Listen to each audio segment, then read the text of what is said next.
ఎవరైనా మంచి ప్రాంతంలో నివసించాలని ఆశ ఉంటుంది. ఎవరికైనా మంచి ప్రాంతము విడిచి అనువుగాని ప్రాంతమునకు వచ్చి జీవించాలని ఎవరు కోరుకోరు. యెరూషలేము అనునది దైవ సన్నిధి, యెరికో అనునది శోధకులు నివసించేటువంటి ప్రాంతం. యెరూషలేము నుండి యెరికోకు వచ్చినటువంటి వ్యక్తి పరిశుద్ధాత్మ చేత దైవ సన్నిధిని అనుభవించినటువంటి వ్యక్తి. యెరికోకు వచ్చి అనేకులను దేవుని కొరకు సిద్ధపరచాలని ఆయన ప్రయాణంలో వచ్చాడు.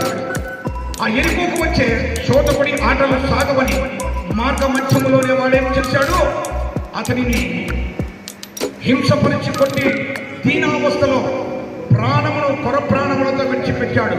దేవుని స్తుతించకుండా, దేవుని ఆరాధించకుండా, దేవుని మహిమపరచకుండా స్తుతి అనే వస్త్రము, నీతి అనే వస్త్రము, ఆనందం అనే వస్త్రము, ఉల్లాసం అనే వస్త్రములు అన్ని హరించుకొని పోయాడు. అయితే ఈ స్థితిలో ఆదరించవలసినటువంటి మాటలు చెప్పి అన్ని రీతులుగా బలపరచేటువంటి వ్యక్తులే ఆయనను పట్టించుకోలేదు. కానీ ఎన్నిక లేని, ఏర్పరచబడలేనటువంటి సమరయుడు అన్నటువంటి వ్యక్తి ఆయనే ప్రభు అయిన యేసుక్రీస్తుల వాడు.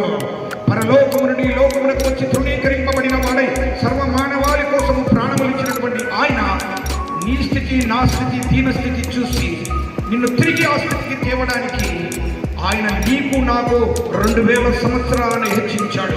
ఈ 2000 సంవత్సరాలలో నీ గాయములు, పాపమనే గాయములు కట్టబడాలి. ఇదిగో నీకున్నటువంటి అనేక ఆ గాయములతో నిండినటువంటి బాధలు, కష్టాలన్నీ పోవాలి అని ఆయన వెళుతూ మన కోసము ప్రారంభించి పరిశుద్ధాత్మ చేతికి అప్పగించి వెళ్ళాడు. నేను తిరిగి వస్తాను, ఈ 2000 సంవత్సరాలైనను సరిపోయినా సరి, లేకుంటే అదనంగా ఇంకా నీవేమైనా వాడుకో, నేను వచ్చినాక అవి నీకు అప్పగిస్తాను.